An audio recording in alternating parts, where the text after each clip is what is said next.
part of the Greenlit Podcast Network. From Noble Robot on East Hennepin Avenue in just-in-time Minneapolis, this is Nice Games Club, the show where nice game devs talk gaming and game development. I'm Ellen Burns-Johnson, and I make nice games. I'm Stephen McGregor, and I make nice games. And I'm Arthur Croy. I too make nice games. For this week's episode, our topics are Deluxe Editions and Illusions of Choice. And so, if everyone is ready, let's start.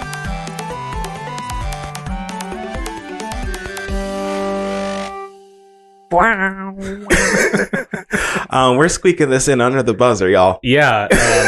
Normally our adjectives in front of Minneapolis are a little opaque, but this one is basically describing what's going on here. Yeah.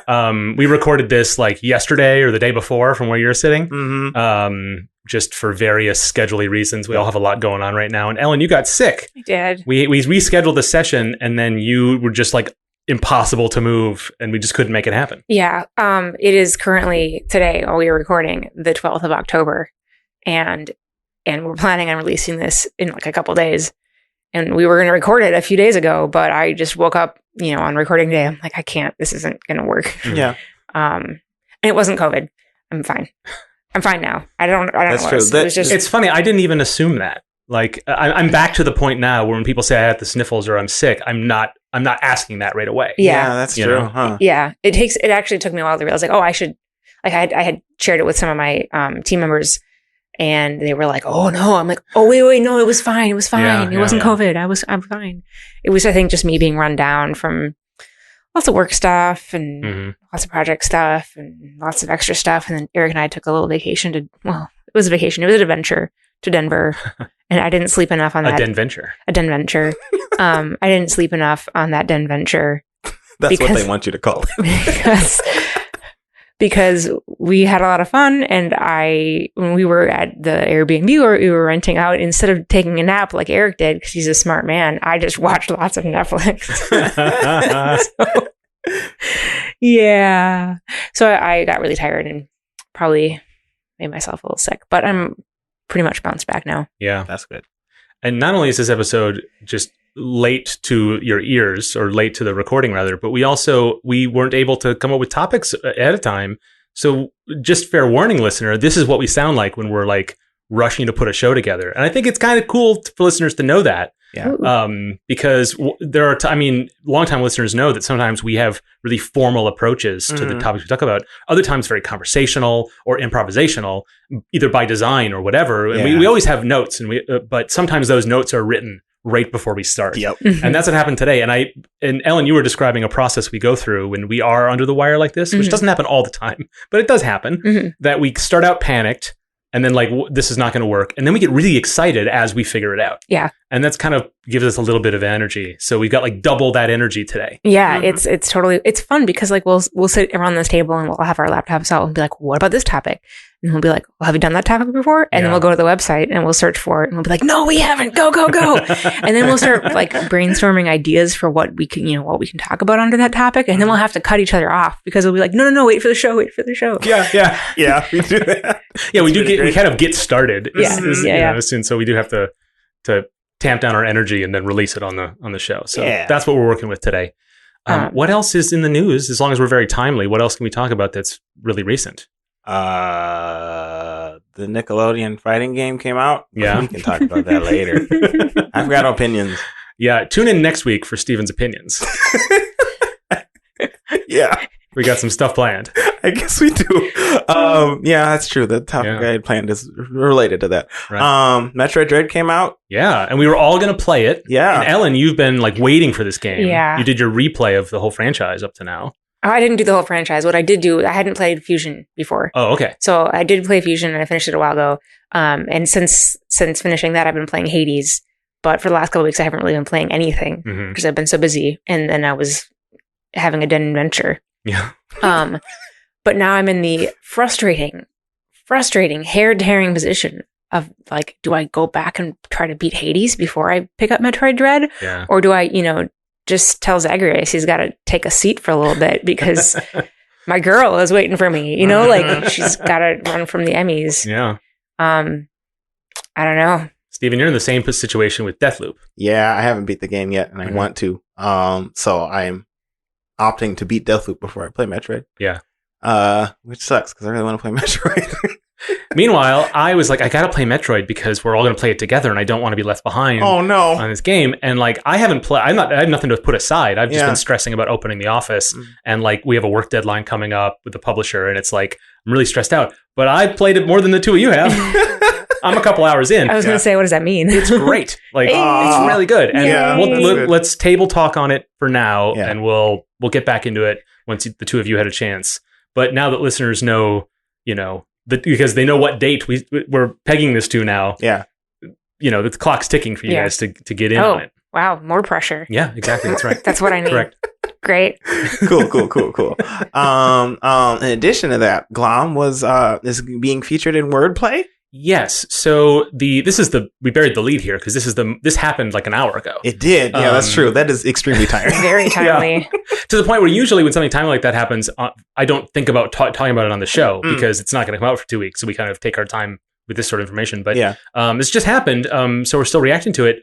Wordplay is a yearly conference that the Hand-Eye Society puts on. They are a nonprofit game dev organization in Toronto and kind of a model for like the kinds of communities you want to form in your own cities. I know I've been a big admirer of theirs for a while, and they put on this conference called Wordplay, which is just games that use language. And every year they have a different theme, and every year they have about 15 to 20 odd games that they showcase, and they have speakers. And of course, it's online this year. And I had just heard about this just as we were putting together our pitch for Glom for publishers. And I was like, well, this year's theme is comedy, and it's games that use language in an interesting way. And one of the things that I like about Glom is that it has kind of it's more than just the words you say. Like there's the construction, how you construct them and your motivations behind it, and what somebody finds interesting, and how they have their own forms of speaking. All of that is embedded in the game. And I think there's a lot to it if you do read into it a little bit more. And so I thought, well, maybe this could play at a festival. So we submitted it, and we just heard today it's in the showcase. So I'm very excited. Wow. We have to confirm all the details and send them information and stuff, but that is happening in November.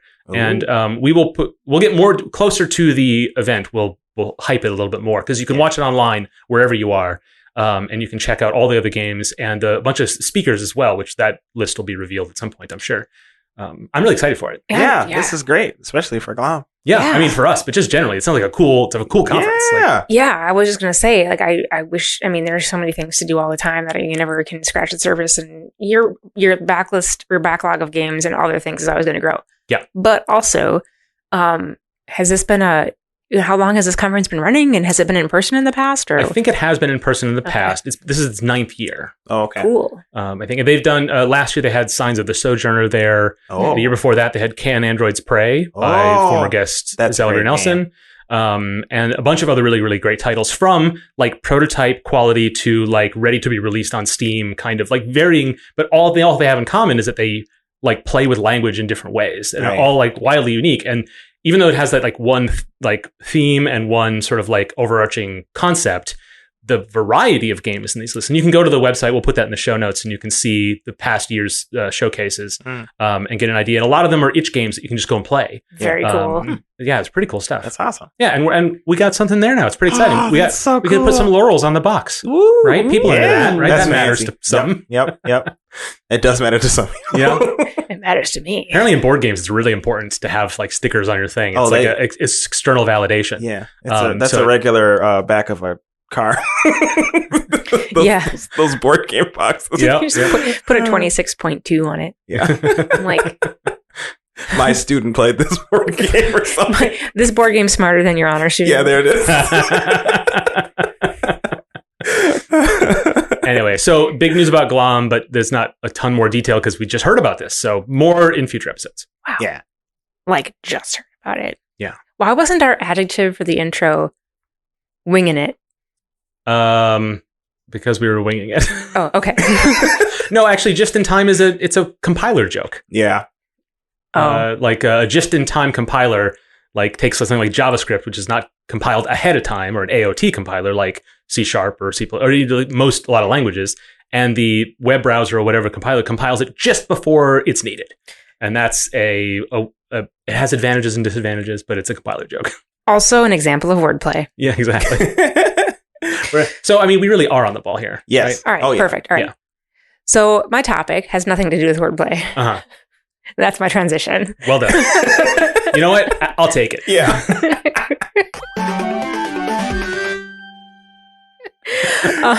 So happy circumstances are that Steven's on the way to the office. So and there's a point to this story. Yeah. So I got to pick him up on the way, and we've been doing that a little bit, so that's pretty cool. And on the way over, we were jamming, and then Steven was telling me about this deluxe edition that's being launched on Kickstarter. Yeah. It's really good. Deluxe edition of Rock, Paper, Scissors. Yes. Do you want to tell us a bit more about this, Steven? Sure. So they give you like a geode rock and like some fancy European scissors and some fancy paper. And the way that you're supposed to play the game is you're supposed to, but it's turn-based. You're supposed to pick up the object first that you're going to use during your rock, paper, scissors thing. And then you use that to do the, rock, paper, scissors part. Then on the rock, paper, scissors shoot, you display the object you picked. And that's how you wait. Then just do regular rock, paper, scissors. Are they like small totem-sized objects you fit in your hand? No. These are giant. This is a big old rock. You're telegraphing your moves. It's not a serious game at all. Well, I mean, I know this isn't a serious project, but I thought it might not basically break the only thing that makes that game work. So it's 100% a joke. It's 100% a joke. Oh man, I was already sour on this sort of like meta self-referential bit of it, but now I'm really disliking it.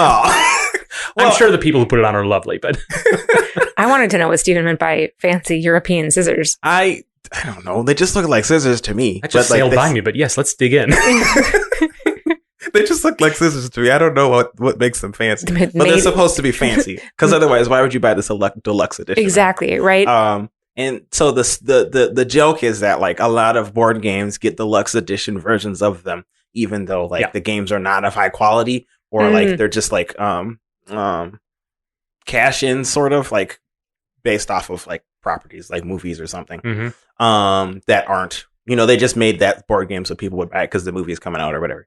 Kind of like video games do sometimes. And so this is supposed to be a spoof of that, which I find it very funny. They actually got the guy who does a lot of those how to play games. Y'all know who I'm talking about if you've seen any of them. I can't think of. But like something they got for the show notes. Yeah, they got him to do a how to play of this game, and it's so funny. But yeah, Alan, you wanted to carry this topic. Yeah, another direction. I'm not sure I wanted to carry the topic. You want to talk about rock, paper, scissors? We did just talk about this as just in time. No, but I did want to facilitate a conversation about what that actually means, right? Because you talked about a couple different things there, and the rock, paper, scissors one is just the thing that was on my mind and kind of where I wanted to start, and then the idea that sparked this as a topic to begin with. That's a spoof game, right? So like it's a spoof thing, as Mark was just saying.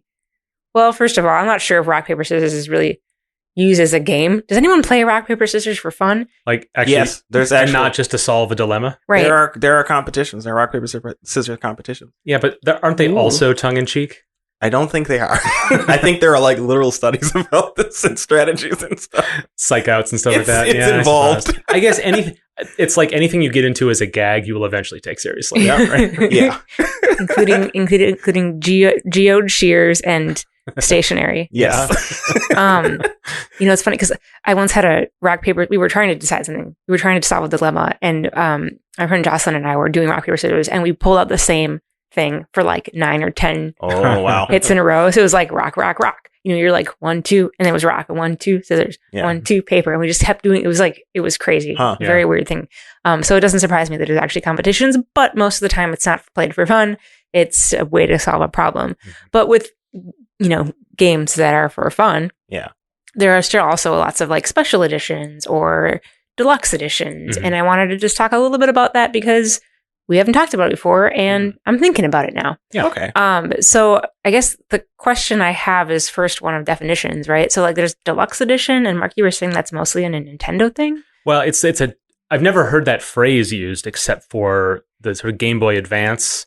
Isn't that what it is? Where they had a series of games that were re-releases. The DX thing. DX, that's what that stands for. I don't think I've seen that as a phrase applied to anything else, but I know what you mean instantly. Yeah. You know, like the collector's editions or the re-release with all the DLC or you know, all the season pass stuff or whatever. Mm-hmm. And yeah, it's pretty wide, right? It could be either something that's sold day one as an extra, or it could be very frequently when re-releases generally have extra content, whether that's behind the scenes content or that's extra levels or a new engine or whatever.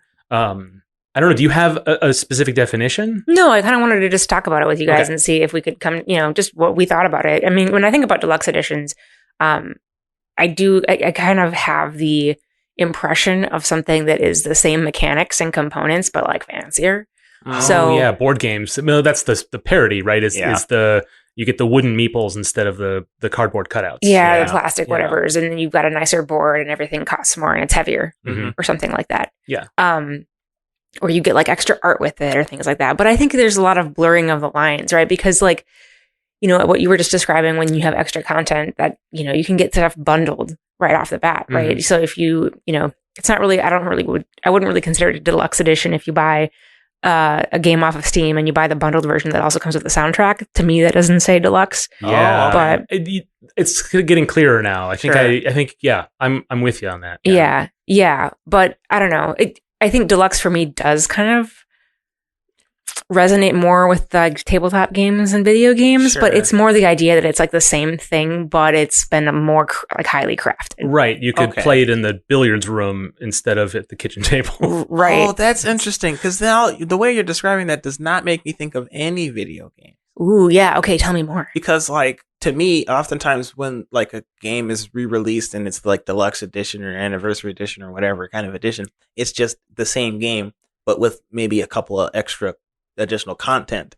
It's not normally like even like remasters, like when they remastered Shadow of the Colossus. It's just had better graphics or up-to-date graphics. I shouldn't even say better. You know, the other thing that seems to, because I think that remaster would qualify if it was sold contemporaneously with the original. Yeah. Right? That might be the difference. Yeah. It's the deluxe edition. Right. It's more of it becomes more of a marketing or economic term. Right. Really. So when you were describing that and saying that like games that like sell where you get that in like the soundtrack, I was thinking of things like where you get the games and you get the soundtrack as like the deluxe edition. Yeah. Or like there's the definitive edition where like they release it a couple years later after they've released all of the DLC that they want for the game. Yeah. When you get all of the DLC plus the original game for the same price as the original game was or something like that. Yeah, definitive. Maybe that's the video game analogy. Equivalent. Wow. I'm still really tired, you guys. Video game equivalent. Yeah. Yes. For board games, because board games have the deluxe edition, but video games have the definitive edition. Right. Well, it's harder to do. It's harder to have more polished materials or like, you know what I mean? Because it's a different, I mean, I think that's fairly self-evident. Yeah. But because it is a piece of like marketing positioning, right? Like, a lot of times I think about it as like price anchoring. So you have the normal edition and you have the deluxe edition and then you have the super limited edition. Yeah. That makes the deluxe edition the Goldilocks, right? Yes. But it then also makes the regular edition not seem so expensive. Right. And so I don't mean that cynically, but that is actually a strategy and an effective one. Yeah, like anchors. It anchors the deluxe as the median. Yeah. And I mean, it implies like that this is something worthy of a deluxe treatment. Therefore, you should take the regular version seriously as a real contender in this marketplace. Yeah. Because a deluxe edition exists. Yeah. That's so cool. It's smoke and mirrors, but I don't want to be too down on it, even though I don't know that I would be super comfortable engaging with that myself. Sure. Well, so arguably the video game version of this just appears differently, but the principles are kind of the same. Yeah. Okay. That makes sense. Right. The bonus skin or whatever, or the extra weapons or whatever. Like, I mean, I guess or fancy statuette. That's a really good example. Yeah. It does affect some that does affect gameplay, but it's not broadly. It doesn't make the game different. Yes. You know, it's just the fancier version. And as a result, I mean, the same as board games. Like, it doesn't change the game. They might give you an expansion or something in the deluxe edition, but it doesn't change the game. Except for in this rock paper scissors deluxe edition, which definitely changes the game. Yeah. Okay. So that's interesting. So video games have a version of it too. Yeah. Okay. Yeah, I think so. And we also kind of delved into one of the questions I wanted to ask and talk about, which is like, why would a developer of a tabletop game or a video game want to do something like this? And it sounds like, you know, the first thing that comes to mind is what you were just talking about, Mark, which is, the marketing aspect of it. Yeah. I suppose also though, Stephen, you talked about it just a second ago, like the definitive edition. Yeah. The developers releasing all the content, all the DLC that they wanted to package in with the original thing, with the game in its totality. Mhm. Right. So it's also kind of more of like the artistic side of it. You want to release your game, but you also have more to say. So yeah, it's the flip side of that economic thing, which is this is the version I want. This is my the perfect version, Mhm. but it's going to be too expensive for most people. So we'll do the minimum viable for most people that will sell and that can actually make sense and people would want to buy. And then this is the version that represents my true vision of it. Yeah. There's a board game documentary that I watched recently. I don't remember the name of it, but we'll try to find it for the show notes. Yeah. That followed a couple of people going to a German convention, like the big one that gives the sticker you want. Oh, yeah. And they profile, kind of like Indie Game the movie. It's that format. They profile a couple of people on their journey on the way and, just follows different groups of people. And one of them was designing a board game, and his expertise was miniature painting and design. So his game had a lot of miniatures and really very specifically sculpted, like it meant a lot to him. But ultimately he had to release it without that. They had to just be cardboard cutouts with, cartoon representations. Mhm. Sure. And that sort of crushed him. Aw. But like he accepted, like there's just no way, like the game he designed wouldn't engage an audience that wanted to spend $70 on it. Right. And so it was sort of a mismatch between that he didn't recognize early enough, and it was too late to change, like the core of what the game was. Huh. And so if I'm remembering this right, he did end up doing a deluxe edition, but like it wasn't like it sold like 2 copies. It wasn't like a, you know what I mean? It was just for the sake of it. Yeah. And so that's the flip side of that. Mhm. It's still economic in a way, but I mean, I don't know, maybe I'm not sure what my opinion is on this. Just like my first reaction is sort of, if either of them happens, it's a failure of some kind. Oh, really? Like Interesting. it's a logistical failure if you're making a physical product that outstrips its purpose. Yeah. But then at the same time, it's a bit of a failure if you're having a deluxe edition that is not essential to playing the game. Yeah. And therefore, what's the point of it? Just fancier materials. Hey, man, fancy materials can be fun. I suppose so. Yeah. I mean, and like Scrabble, chess, like the sort of old standbys, they always have, ornate versions, and they may even be called deluxe, but that's a little different from the kind of selling two at the same time. Yeah. Kind of on launch sort of thing. Like So you pick up a wooden meeple and you pick up a plastic meeple and you tell me which one you prefer. Like you're going to have an opinion, Mark. yeah, well, that's true. But I guess what I mean is that when you scope your game and you decide what it's for, and then you get all the pieces together holistically, and this is what it's going to cost, and this is how it's going to work. And then you either decide to make fancier versions, but they're not better because you've made the best version, the one you're going to sell. You've done all the thinking of it. Or that's the better version, but you're not going to sell that to people as much. So they both kind of represent I'm trying to be generous about it because I don't mean that in really that negative way, but it does represent some kind of a failure. Yeah, I'm not sure if I agree, but I don't know how to articulate what I. Well, I think I'm going to try. Okay, so for me, I don't often get really excited about deluxe editions, and I'm just talking about tabletop games. I want to circle back to the idea of this applying to video games as well in a little bit, but just for tabletop games, I really don't get very excited about the like deluxe editions and just having like the nice materials.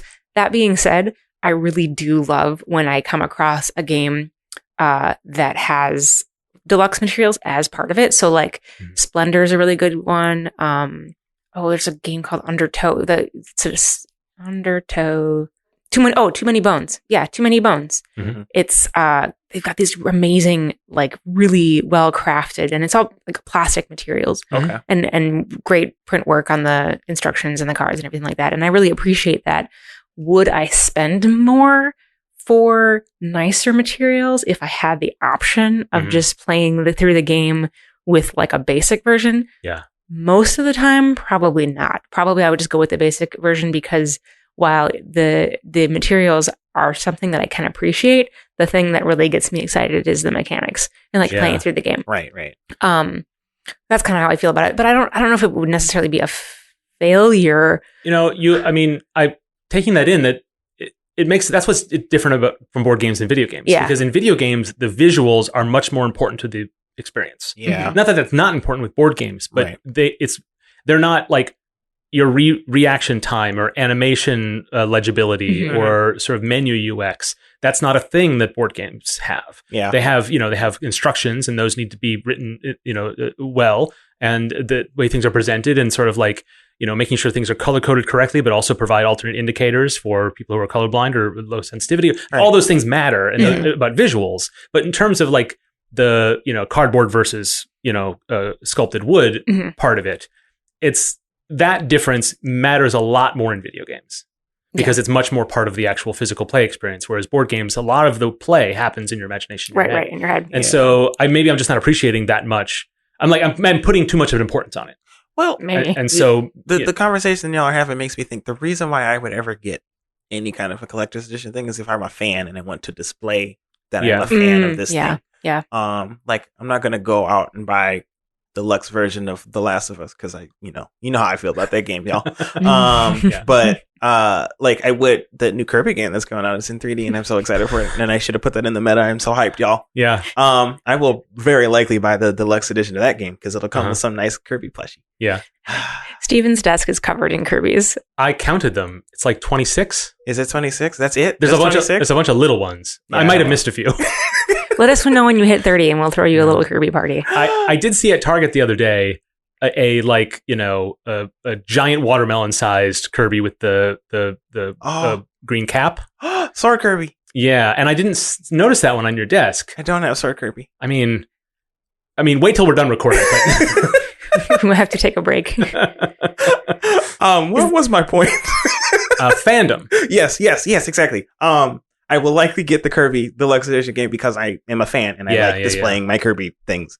And that's not like a hard decision, like because that's the difference when you buy something and it's like, do I get the $30 version or the $37 version? You could agonize over the $7, and I'm not saying you shouldn't do that. Yeah, but like when you do love something, you don't mind wasting $7. Well, yeah, like just deciding, even when you don't really know what's going to be in that, you're like you feel perfectly comfortable doing that. Yes. Rather than worrying about it. Steven's not agonizing over this decision at all. Yeah, exactly. No, because I have it up on my desk. Yeah. It'd be so nice. Lasting value from the plushie. So what I'm saying is I think a lot of people who are looking for these deluxe editions, I guess the board game equivalent is maybe they really like this publisher or designer or this brand. Yeah. Like I can imagine Sherlock Holmes has a bunch of board games and stuff. I can imagine a deluxe version that has just fancy Sherlock Holmes art. Right. Or comes with a hardcover book or whatever. Yeah. I can imagine somebody picking that up because they're just real huge fans of Sherlock Holmes. Well, you addressed maybe something I was going to sort of bring up about that, which is when you're running a Kickstarter for a new game, and you have this is very frequent, where you have the different tiers, or the, like you get the plastic or wood or cardboard meeples. Yep. And that's a very common strategy for Kickstarters for games and publishers and designers you've never heard of. Yeah. But when it's like something that's leveraging a certain topic, or I had a friend who did a children's book of Lovecraft stories. And it was her sister wrote it and she did the illustrations, and we should put that in the show notes because they really are brilliant. Cool. But they had a little help because there's a built-in fan base. Right? And people like novelty and sort of a twist on a familiar idea. So I could totally see that a similar, like a Sherlock Holmes thing is the example. That makes a ton of sense to me. Yeah. But I think I find it maybe makes a little less sense with the brand new Kickstarter things. Well, I think there are fans of designers too. Like Leader Games has like a bunch of games that are designed by people, and some of those games are very popular. The next game that they make, people will just jump on board right away. I suspect you're right. I guess I'm talking just about the Kickstarter of a game you've never heard of. It got some cool buzz, has a neat video. Yes, you are very interested in it. Yes, but you're not a fan of it yet. Yeah, that's fair. That's fair. That's hard. That's a harder sell for people. And that's a good point. Like you haven't experienced it enough to really be a fan. So I guess in that instance, I think part of it is just them trying to drum up hype for the game and hype for the idea of there being a fancy version of it. I think you can be in love with an idea of a game, even though the game, for sure, the idea of it. Ellen, I wanted to touch on something you said earlier about how you're not likely to purchase the deluxe edition, but you like knowing it's there. Like, did I say that? You were circling that, and I think that's Stephen. You were kind of hitting back on that, which is This idea of like you see the platonic ideal of this, and that's enough for you. You don't have to have it. I mean, that doesn't help the developer, but you know what I mean? So yeah, sometimes I'm like, I can't remember a specific example, but I know for sure. Oh no, it was Day of Dragons. Because I backed Day of Dragons on Kickstarter, and I still haven't played the game. I just have this email stuck in my Gmail inbox from like a year ago. It's like, you're your Day of Dragons Kickstarter reward. You get a cool black dragon. You can play it in the game. I'm like, yes. And I haven't opened it. I haven't even launched that game yet. I really need. I'll do it after I beat Metroid Dread. I don't know, whatever. But like, I really liked like what you guys were just saying. I really liked the story of the game. I love dragons, so yay. And I wanted to give them some more money. Yeah. So I got like an extra tier reward. Yeah. Which is, I guess, kind of plays into all that. It's not really deluxe edition though. Not that we were talking about it earlier. Well, it's on that dimension. It is on the dimension. It's an additional method of supporting someone who feels needs support. You use the word reward, and not in the Kickstarter reward sense, but in the you are rewarding the developer with a little more faith, a little bit more based on your initial interest. Yeah. So it's not that you're a big fan of them, and like you say, you haven't even played the game yet, but like you bought into their concept, you believed in it, and you're like, well, yeah, sure, I will support this further. Yeah. And like that is a motivation I think we've all had from time to time. We just like an idea so much that we'll lessen that anxiety on if to spend a little extra. Yeah, totally. I think that even though I haven't launched the game once, I have definitely gotten my money's worth through art updates. On the Discord channel. Nice. When they post like concept art and new in-game art and stuff like that. I'm like, yes. Very good. Very good. That's cool. Yeah, it's kind of the sort of ultimate thesis of this topic is that the deluxe edition is like, and it's an idea more than it's anything else. Yeah. Right. Mm-hmm. And that you buy into the idea of it, and that's why they have these like various labels, and in video games they have a whole myriad of them. That's a good way of bringing and it up. you have to justify it with something, but it kind of doesn't matter what it is. Yeah. You know? Yeah. And that's not a bad thing all the time, but it can, like any tool, it could be used for evil, I guess. I don't know. Mm-hmm. Yeah, no, it's interesting. It's like we were talking about like how these ideas, the idea of a deluxe edition and like the more luxurious textures or whatever, if you translate that to a virtual space for video games, what is that? What is that? Yeah. It makes me think of like all the mounts you can get in World of Warcraft. And I haven't even thought about World of Warcraft for months because I'm still angry at Blizzard. But for this conversation, I think it makes for a good example. Yeah. Like a lot of those really fancy mounts that you could get, they didn't actually even move any differently. And for me, like when I'm riding around on a mount in a game, like the movement is paramount. It's such an important part. It's going to come up in the next episode, I think. But like they didn't even move differently. They just had fancier glows on them and sparkles and things and different colors. But like your fancy wind serpent would just do the same, like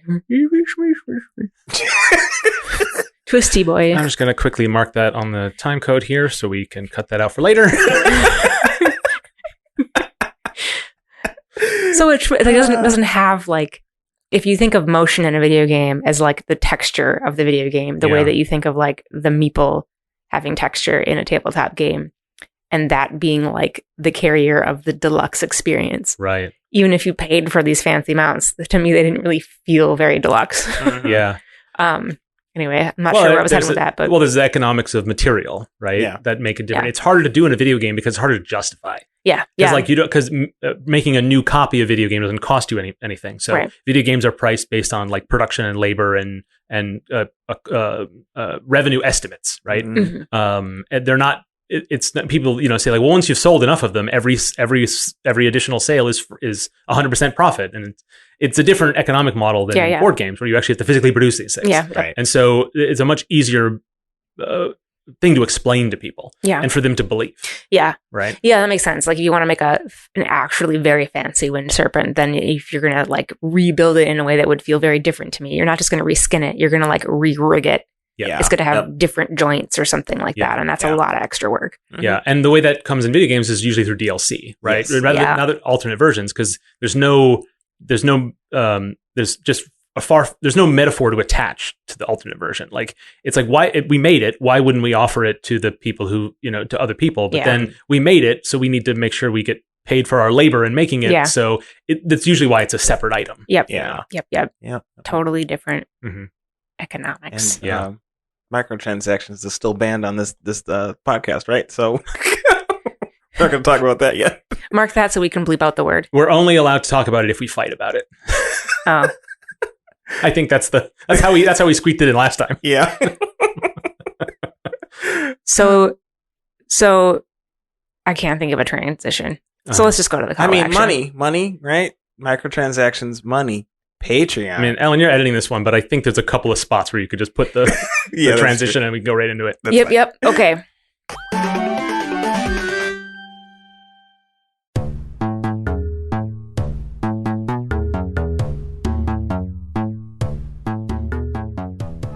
Yes, Stephen, money. Yes. Patreon is a place that you can give people money. People like us. We have a Patreon account. We do. You like others have before you. Yeah. Can give us money by becoming a patron.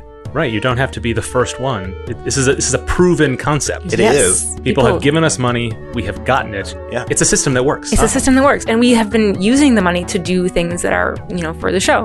Not just paying for cookies. We've got cool plans to put it back in the show and maybe get some help so that we can bring you cooler stuff. Mm-hmm. And we'll talk about that more when we have those ideas, I think, more planned out. But we also have expenses, Yeah. Show costs money to do things and host things. And there's a space now that we have. And It's pretty cool. And we've got to have a place for Steven to put his Kirby's and... Yeah. And all that. They need a Kirby home. Storage is a pretty big line item. Then I give a budget. Apparently becoming, 26. They're round. They take up a lot of space, you guys. Yeah. Here's an idea for Patreon content. Now that we're talking about my Kirby's, I have a very fancy Kirby statue. I could take a bunch of pictures of that and put it in Patreon. So only if you pose next to them, smiling in every picture. So that won't be hard. I'm very proud of that statue. I'm glad that you guys mentioned that because the thing is you don't just give us money and then we give you podcast. You give us money for Patreon and then you get podcast and extra stuff. Yeah. Not deluxe stuff. It's deluxe for sure. It's good stuff. Yeah. But it's for helping us out a little bit. You get a little bit more cool stuff. And I know you like cool stuff. I'm really excited, by the way, about doing like a Kirby photo shoot. I feel like we should put up a little tiny photo room with like the curved white background and like maybe a little tiny stool and have a Kirby like leaning on it. And this is the kind of content we couldn't possibly justify for the podcast, but we want to do so badly. And so please give us some money so we can make it happen. We could get a little Kirby motorcycle. Yeah. Oh my God. All right, Ellen, you need to go and write down all these ideas before you forget them. Nope, they're in the podcast and I'm going to edit this one, so I'll remember. Patreon.com/nicegamesclub. Previously in Zelda 2 on Chat of the Wild. Until you get to the elevator. I was running. I'm like, stay away from me, and you and your little flamies.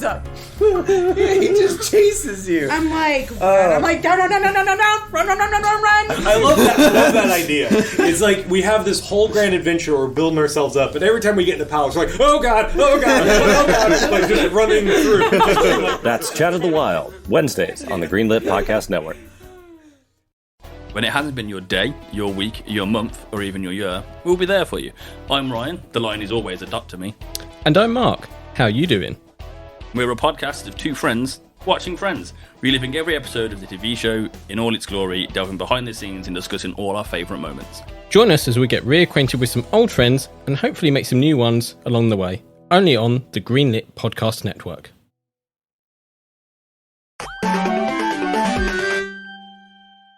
All right, folks, we're back from that lively break. And it's time for my topic. This is illusions of choice. Illusions of choice. It's illusion of choice, but Stephen, when you said it in the intro, you said illusions of choice. That's because there's an S. Right, well, I know. And I'm saying that's better. That's a better name for the topic. All right, cool. Because I think when we talk about illusion of choice in games, sometimes there are many ways you could describe that, but we have sort of there's a specific trope, I think, which is this like, in a Telltale game, you'll see like this person will remember that, but they actually won't. Right. That's used as kind of a narrative conceit, and I think we've accepted that as a tool of the trade. I think at least developers we don't think that's a trick necessarily. But I want to talk about that, but a little bit broader in thinking about how might like providing those choices to players be detrimental to gameplay, how providing choices which as a meta commentary might be interesting or perhaps hack. Yeah. And that goes from mechanics, like mechanical choices you can make, like how you equip your character, the choices you make, which weapons you pick, or which moves you employ. And then, of course, narrative, which is where I think a lot of sort of obvious thinking about this goes. So first, I want to ask the two of you just about, like, as a tool for a developer, like, does it feel like black magic, or does it feel like that's like a standard thing? To me, it feels like a standard thing in a lot of cases. Yeah. 'Cause, like, I think that there's just our industry puts a lot of emphasis on player agency and making sure that players feel like they have power in situations. Yeah. So I think that having illusions of choice gives us the ability to give players the feeling that they have a lot of power when they don't. Yeah. And Sorry, listeners. the way you phrase that is so interesting, because it really does, it unlocks this idea, like, that's what games sell this idea to people. They do.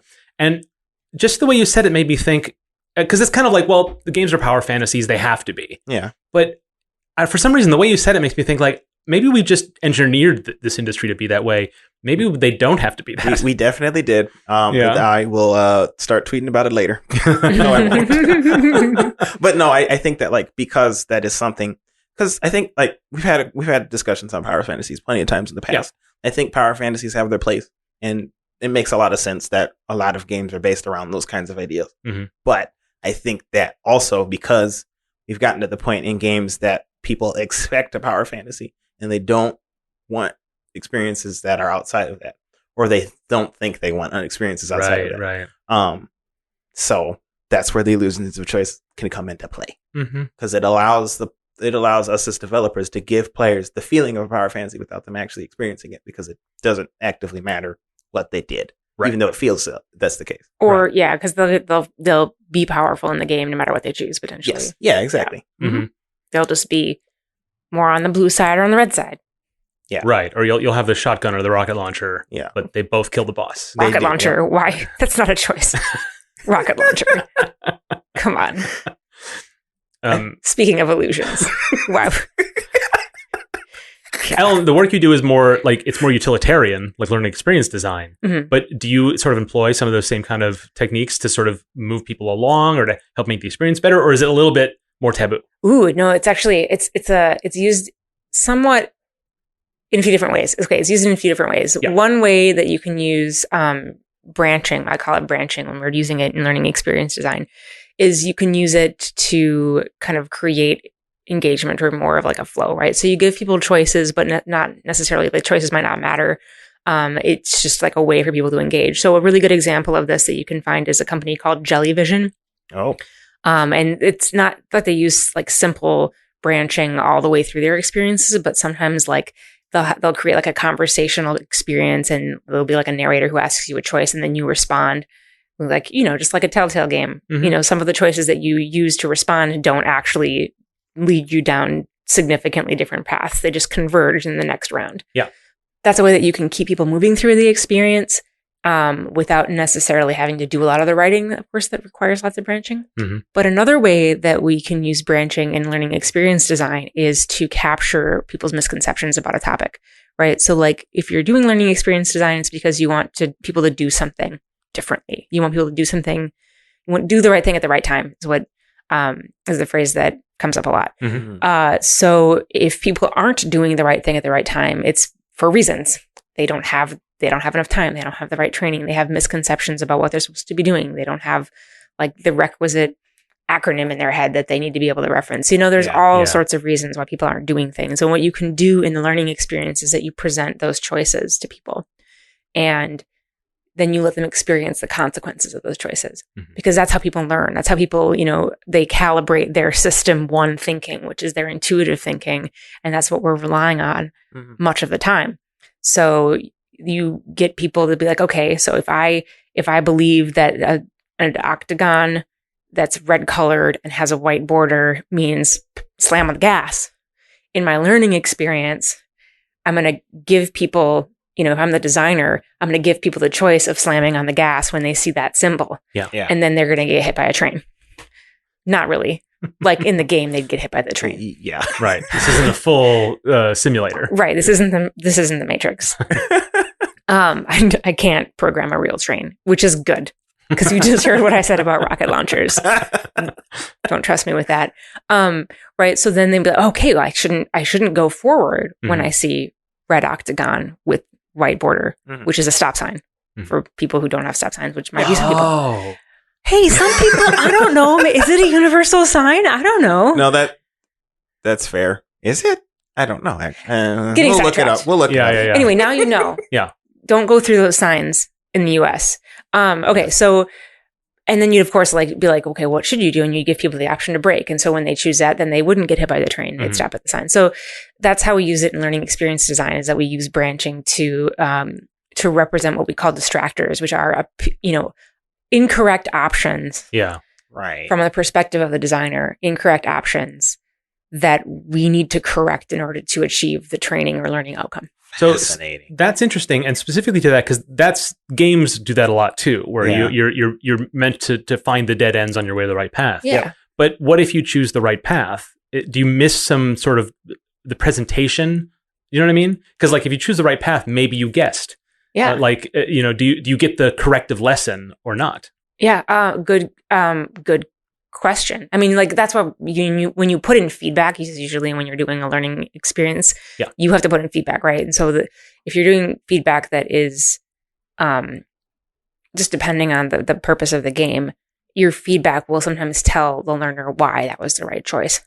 And so there's play in between them. So if you go just on the right path and you guess, then you're still going to get to learn. You're still going to learn that it's the right thing. Yeah. So if you were doing a learning game about stop signs, actually I kind of did this once. There was it was called Operation Lightsaber, not Lightsaber. That'd be cool. Operation Lifesaver. Yeah. Which was a training program to help truck drivers follow proper stopping and checking procedures at railroad crossings. We can link to it in the show.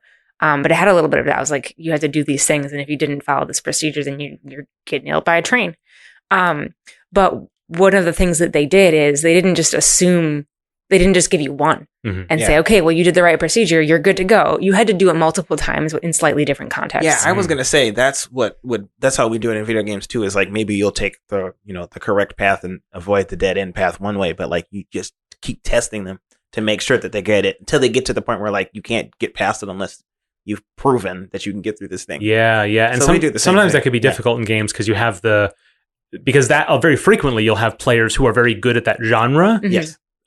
Sort of intuit their way to the right choices until they get to the thing where it actually is a novel choice that if they had stumbled a little bit earlier, they'd have more context for. And so ultimately that's narrative, right? Yeah. In the way it's telling a story. And so that's the two halves of it, right? The mechanics and the narrative. Yeah. And I think, especially when it comes to pathing through things, I was thinking of, I've played a little of Dread, but I don't want to talk about that, but Metroidvanias have this thing where it feels like you could go anywhere. You're lost. Where do I go? But it's entirely composed of dead ends until you find the one right way. Yes. And we fall for it every time. It doesn't feel like we don't have those choices. And other times it can be more about the optimal choice. Mega Man is one where it's yes, you can fight the robot masters in any order you want, but there is a right order to do it. Yeah, there's the best way. Yeah. And we did that in Widget Satchel too, where I think it's probably harder to find the optimal path because the game does not punish you for not doing that. Yeah. Right. But we do have one optimal path. It's not nothing wrong with that. And I think that's maybe my thesis here is that it's not just that we use this tool to sort of guide to another thing. It's that choices aren't all they're cracked up to be. Agreed. And maybe we should and we should stop telling players how important they are. Interesting. One of the things about Mass Effect that bothers me so much is that in the end you do make one of three choices and that's the whole game, right? That has its own bit of criticism that I don't want to get too deep into. But when you play when you're talking to a NPC and you have a couple of options and one of them is tell them off or be gentle or whatever, you can pick which way to go. Yeah. But very frequently you can pick one then the other. Right, because players don't like having things denied to them. Right, and so sometimes you have two ways to end a conversation, but very frequently you can investigate. You can ask lots of questions. Yeah. You can ask the same thing over and over again.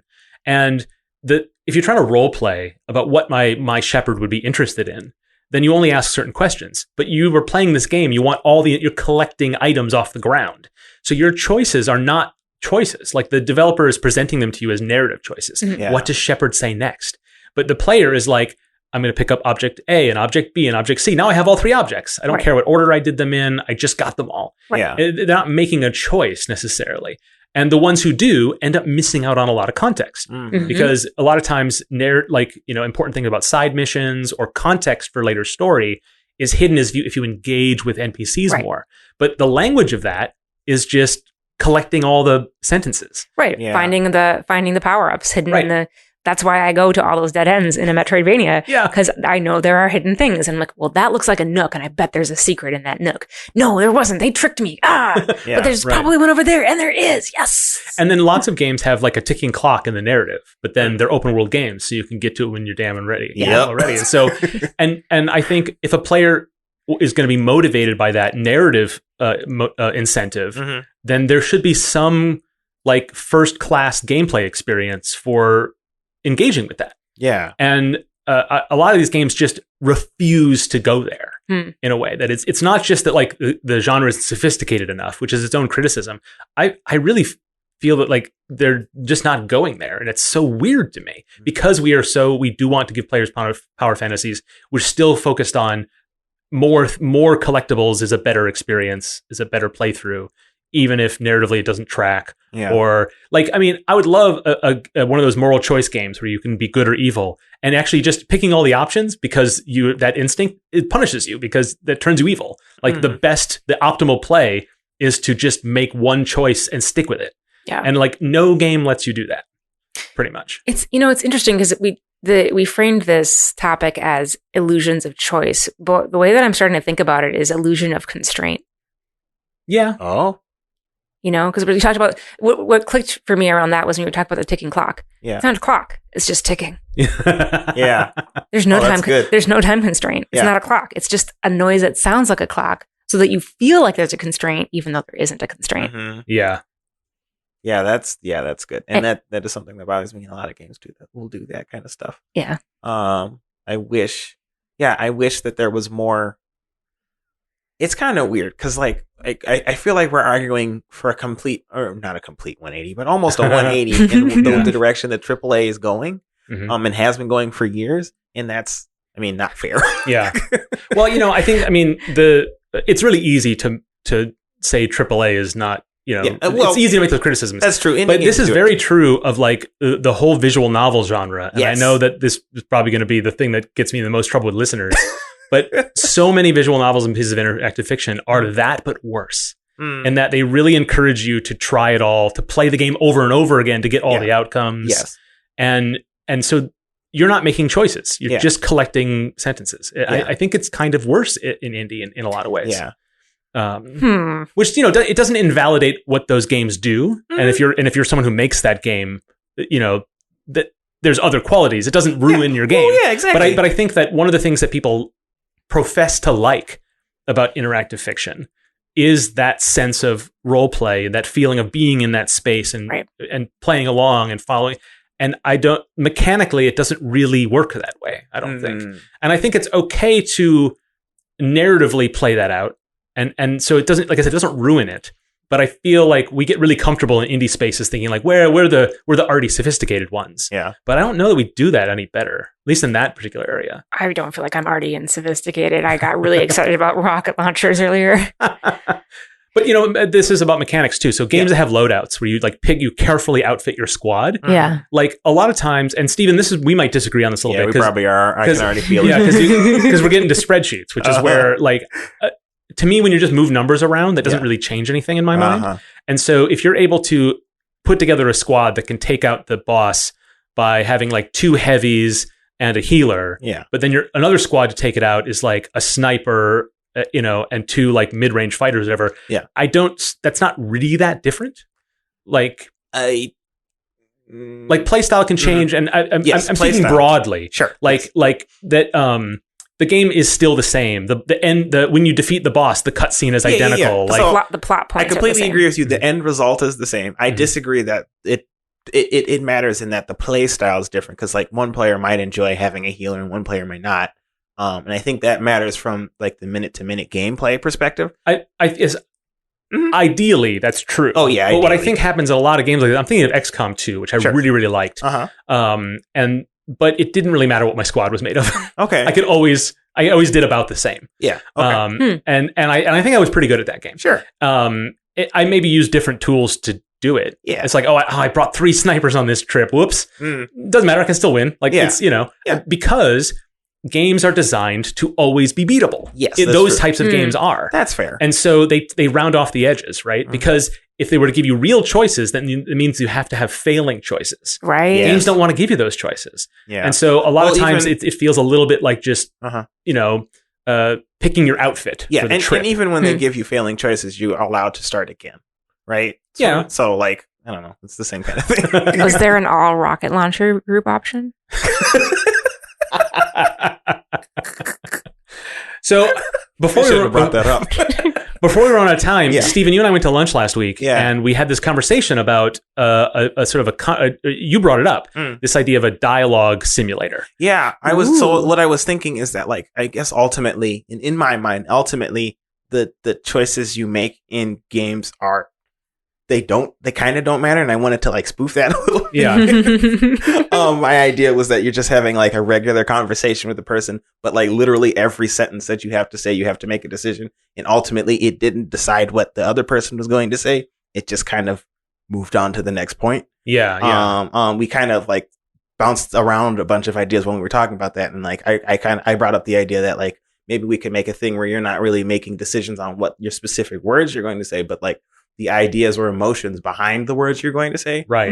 Which games have inched in that direction. They have, right? yeah. And sometimes to hilarious results where you don't say what you think you're saying. Right. And I picked up on that. And my spin on that is the choices you make are not about your actions. It's entirely about your reactions. Yeah. When you're having a conversation with someone, like, and you made this point, is that what you say isn't always that important. Yeah. It's the direction you go, the way you respond, and so I think a great simulator in this case would be somebody says a thing, and all you can choose is how you feel about what they say. Yeah.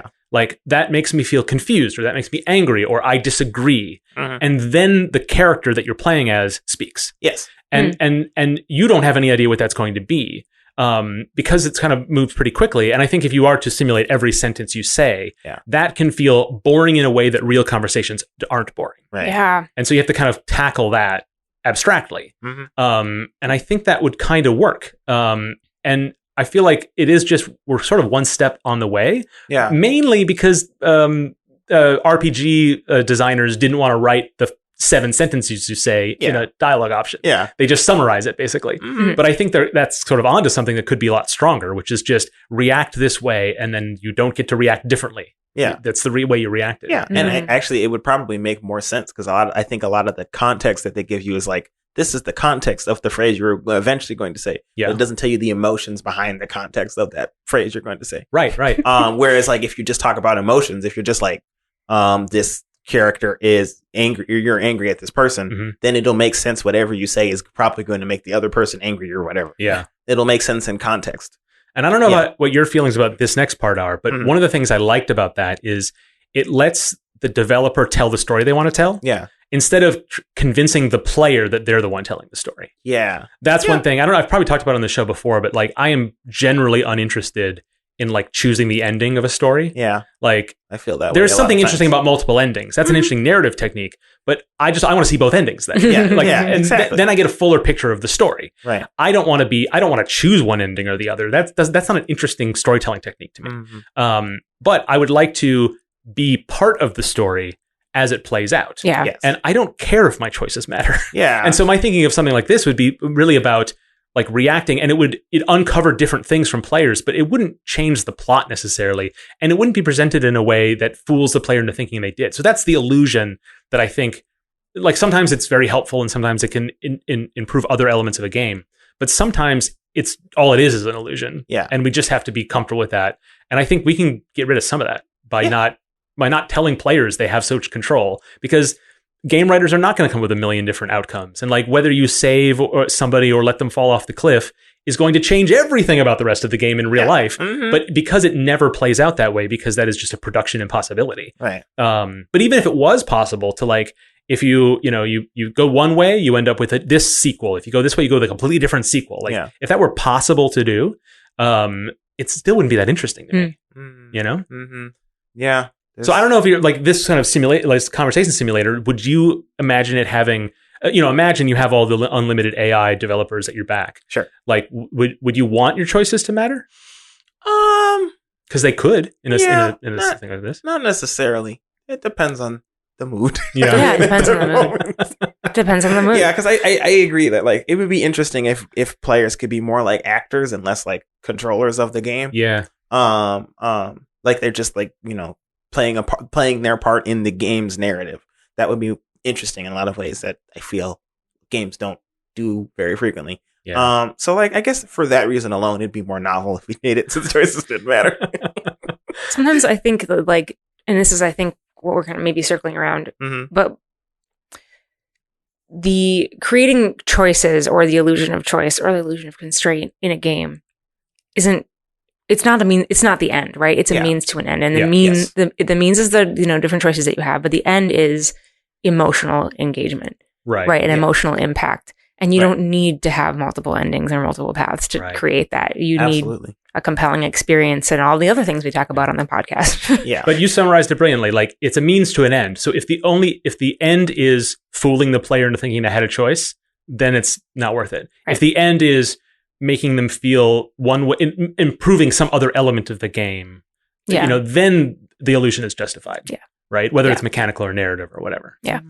But yeah, lots to think about. At first, when you guys were talking about this conversation simulator, which, hey, maybe that's a hiatus project. But at first, when you guys were talking about it, I was thinking that you guys are like going to make something like the L Core for Mass Effect, where they just start every sentence with how they're feeling. Oh, I like those characters. They're fun. With great appreciation. Thank you for this topic, Mark. That's our show. Check out our website, nicegames.club, for show notes and links to resources on today's topics. We'd love to hear your thoughts on this episode and on our programming in general. Go to nicegames.club/feedback and tell us what you think. You can also get in touch with us on Twitter, where Dale tweets about game dev resources and Pikachu costumes. They're very cute. Or you can email us through contact@nicegames.club. Want to support the show? There are so many ways. Give us a review on your favorite podcast app.